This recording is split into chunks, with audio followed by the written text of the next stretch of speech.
Well, today we're going to go kind of through my backhoe and kind of how I do things and how I operate it and the things that I look for whenever I'm running it. And I'm going to go ahead and start this off. I'm no expert. I'm completely self-taught. I got this thing 2013, I believe it was.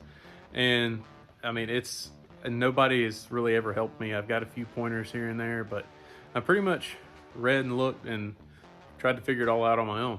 So take it easy on me in the comments. I know this is going to be one of those, but this is just what works for me, how I do it, and I hope you like the video. Please subscribe. And I've got a few more backhoe videos, and I've been so busy.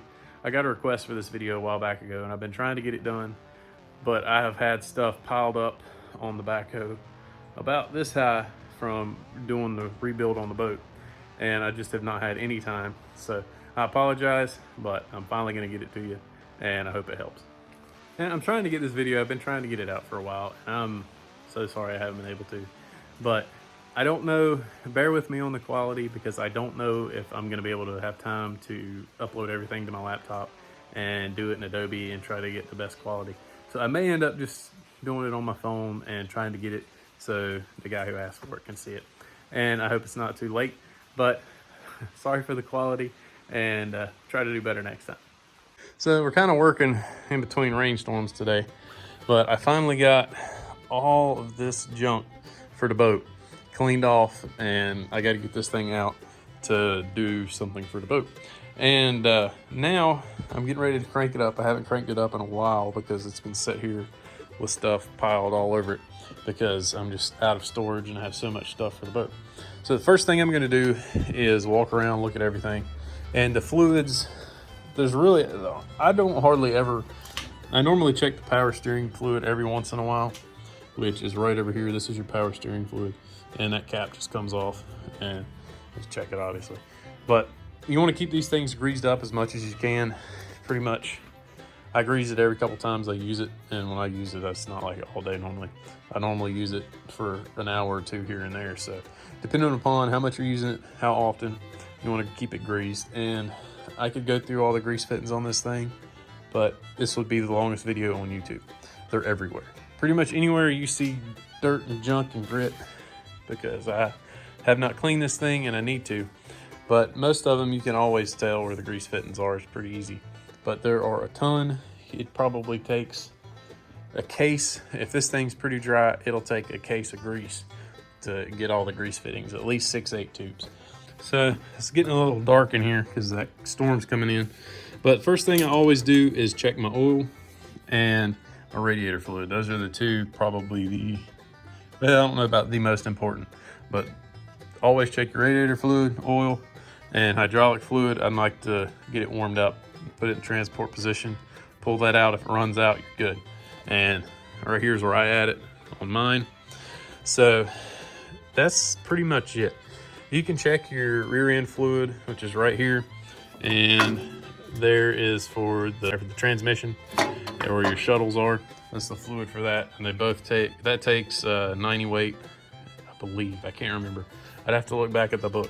I think it takes 90 weight for the rear end. Don't quote me on that one. But I know the transmission is case TCH, which I can't even find. I use Traveler's Universal Tractor Hydraulic Transmission Fluid, and I've had really good luck with it. So that's just what I use. But I'll go through, check all that. And before I do anything, I always walk around and just kind of check for leaks, because when it's been setting, it's a lot of times when your leaks appear. And your swing cylinders are pretty big. A lot of times those go pretty quick. That one over there has been repacked. I've had someone repack that one. That one I never have. But pretty much all, look at my hoses, that one right there has got a crack and I need to replace it. So, but I've repacked pretty much every cylinder on this thing, so I know the majority of them are good. And I'll do next time a video, or next time one goes out, which hopefully not anytime soon, I'll do a video on it, because I got sick and tired. I took one and they wanted like $600 to repack it, and I went around to a couple different places and finally got someone to do it for about $250. And then I found out I can do it myself with a kit for about 15-20 bucks. Once I get this thing cranked up, I'm gonna lift up the boom, lift up the bucket in the back, and I'm gonna put the weight, that way the load's on the tires, and I'll just check them visually just to make sure they're still good. It's good to check them with a gauge every once in a while, but I don't do that every time. I just do it visually. So but you cannot tell with these things, if that bucket is down, they'll look the same. But once you put pressure on them, because I mean, that probably weighs, God, I don't know how much that bucket weighs, 2,500, 3,000 pounds maybe.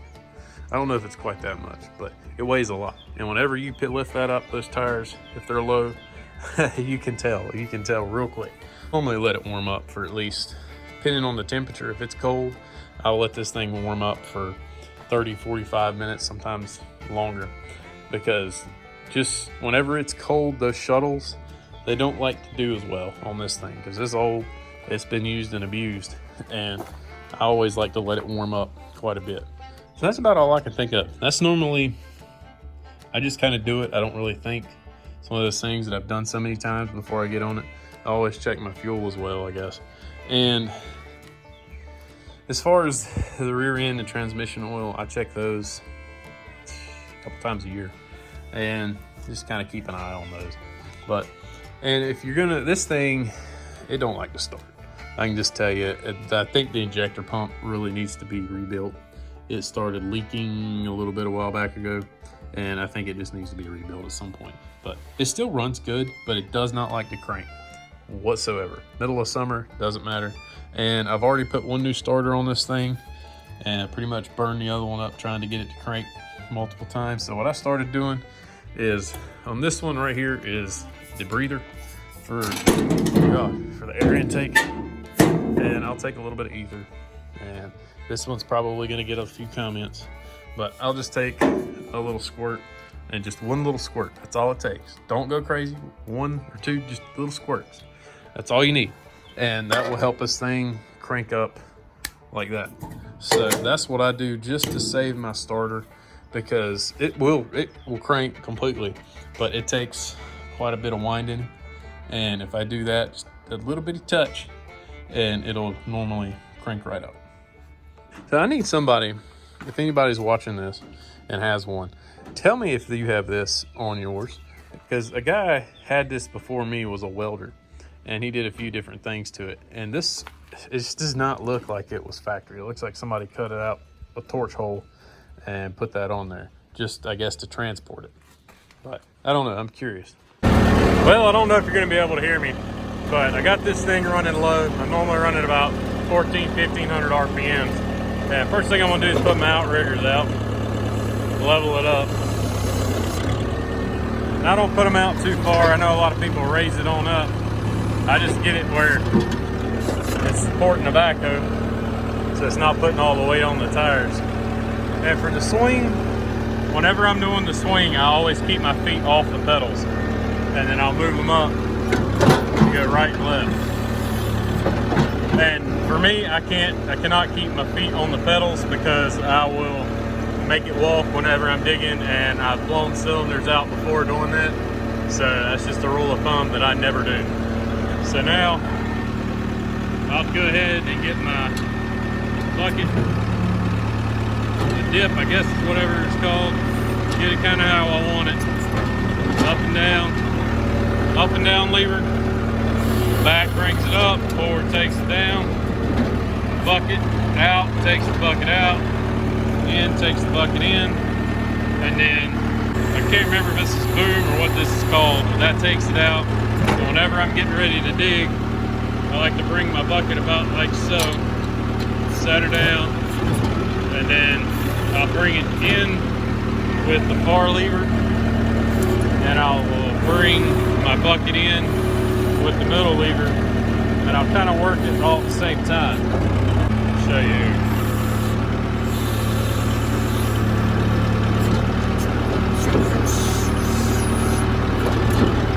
Bring it in, curl my bucket, bring it in, curl my bucket. So I kind of do that at the same time. That's horrible because I'm trying to do it. I normally use two hands.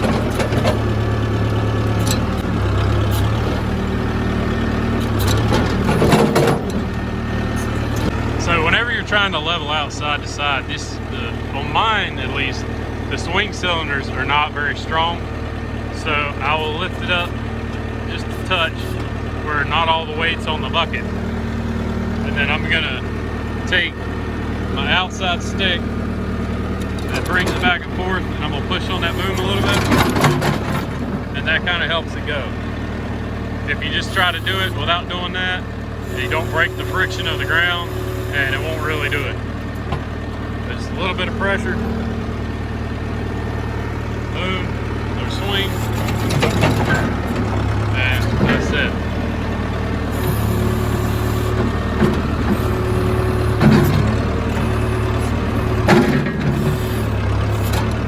As far as locking it in transport mode, I've never been able to get this one to do it, so, and I never transport it, so I don't mess with it.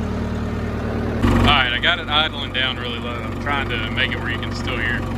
But if you look right here, that is what's supposed to be your leveler. And you can see you get it together. That indicates that your bucket is pretty level. So I honestly, I had this thing for years. I never knew the buckets had those on there. So that was just something that somebody I picked up along the way. My cousin told me about. I was asking him about his tractor one day.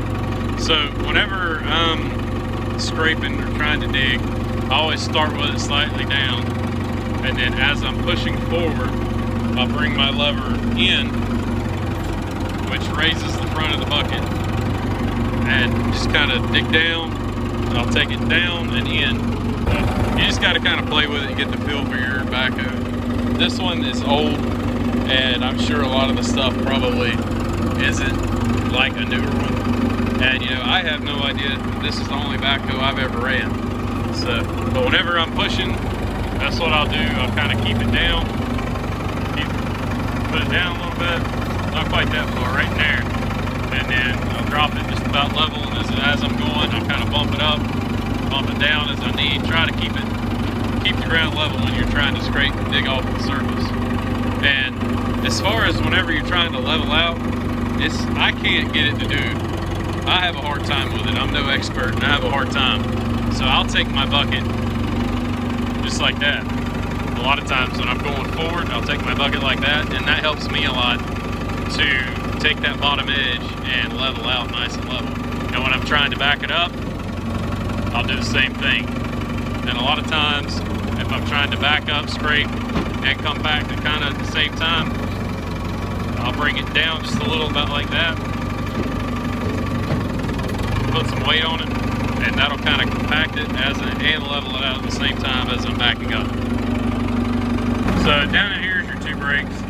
And this is obviously your left side brake, right side brake, and your throttle. And this is what locks the rear end whenever you're going to transport it. And it's spinning because I got it jacked up still. But that's what apparently locks the rear end if you're going to transport it. I've never used it. I'm always terrified it won't come out. So I've never messed with it, to be honest with you. Hard to break, obviously. So, and man, this thing is dirty. Been in the barn, I've been sanding a lot, and I always, when I'm gonna dig, I run her up almost 1500. That's where I normally like to dig at. So, and that seems to do pretty good. A lot of times, if I'm trying to do like intricate work, trying to level and stuff, I'll do about 1100, and that'll kind of slow my bucket down a little bit, and that helps me a lot to control what I'm doing. You're not jumping around as much. So, and let's see, anything else? This one's got the shuttle, and it's all right. I like it pretty good, but I always try to not push too hard with it because I don't want to tear those shuttles out. Whenever I'm pushing, I'm normally about 900 to 1,000. That's about all I go. And obviously, this is your fuel cutoff. Pull that out, cuts it off. Key switch. I don't know if this is the same key switch that was in it or not, but I think that's about all I can think of. And your gears, obviously, change your gears. So, well, I don't know if you can hear me. One thing I like to do whenever I'm getting on a steep incline, like right now, well, not really. I'm kind of setting pretty level. But whenever the tractor, say I'm tilting this way, right, I'm going down a sharp grade, I'll reach back here with my hand.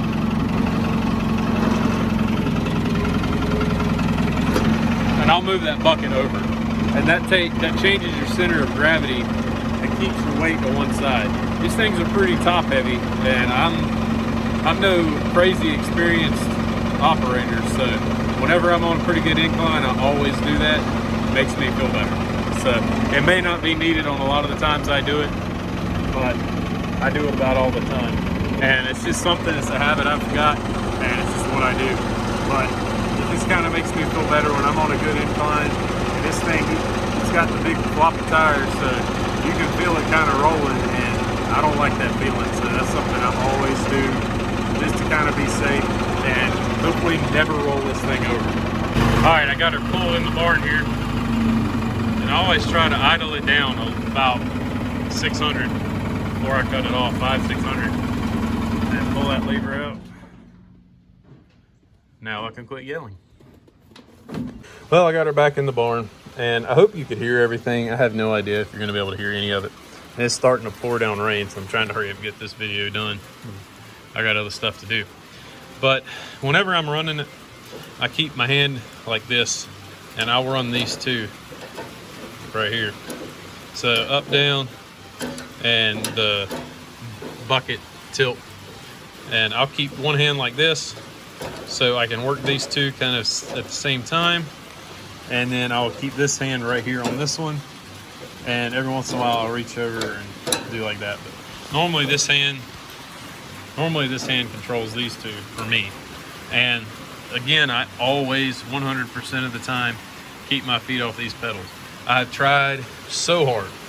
I've tried and tried, and I absolutely cannot keep my feet on these pedals and not keep it from walking, because one foot will always, I don't know if my feet, one foot's heavier, but this thing's swinging back and forth, and whenever I'm digging, I can notice it, it'll start to pulling, and so I just keep my feet completely off of it. And your outriggers, these two bottom ones control your outriggers, and I'll put the front bucket down, and I'll set it all the way down. I always keep my bucket all the way back. I'll set it down and then just set it forward till it touches, and then I'll put my outriggers out, and that will put a little more pressure on the front bucket just to kind of keep it stable. But I see a lot of people, they'll lift the front of the tractor up with the front bucket. I don't do that. I just think it's hard on the loader, so it's just my personal preference. If I'm really nose heavy in the front or downhill in the front a lot, I will sometimes, but that's just what I do. And as you can tell, if you see hoses like that, go ahead and replace them. I haven't really been using this thing. It's kind of been stalled out on the house build because of wood prices, so I haven't honestly used this thing a whole lot lately. So that's on my to-do list. I've got quite a few hoses on this thing have been replaced, but I've got three main ones on the hoe that I really need to replace. And before we get started, if we ever actually do get started on the house, I will replace those. But for right now, I'm not using this thing once a month, so right now I'm not worried about it. I hope you can hear in the video, but I will just have to see. I may have to flop some clips around to be able to get the audio or figure something out in editing. I don't know. So one thing, I don't know if I even want to talk about this one, because this is one, if you're comfortable enough with your machine to do this, it's good. It helps a lot, but it's something that took me a while to kind of get the hang of.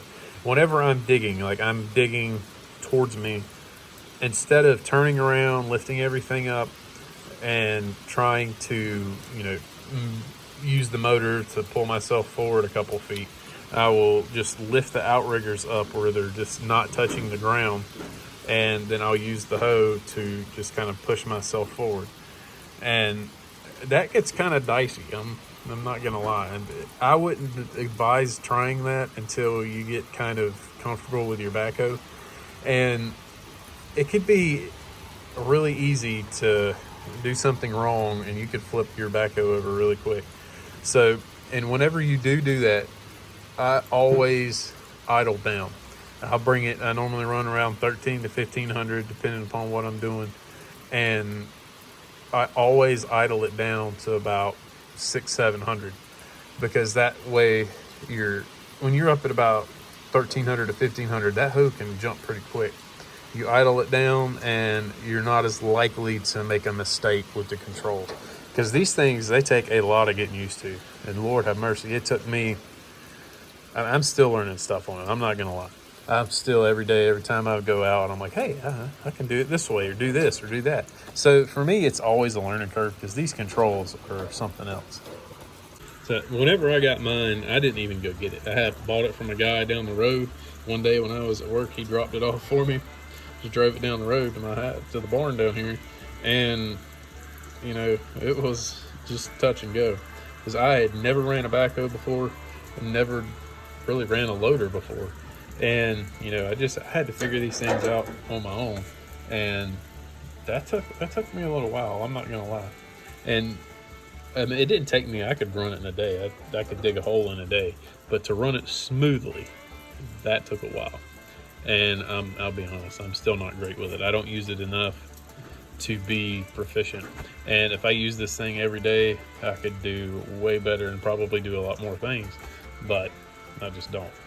And again, I am absolutely no expert whatsoever, and I don't claim to be. I'm not trying to be. I'm just trying to tell you my experience, what I do, and hope that it helps somebody out. A lot of times I can watch a video, and even if I don't agree with what they do, or just seeing it and kind of having a little bit of explanation helps me. So that's all I'm trying to do with this video, and I hope you'll take it easy on me in the comments. So, you know, I'm no expert whatsoever, but just trying to help out. Well, that's going to be it for this video, and I'm sorry it's going to be a quick one, but I got so much going on.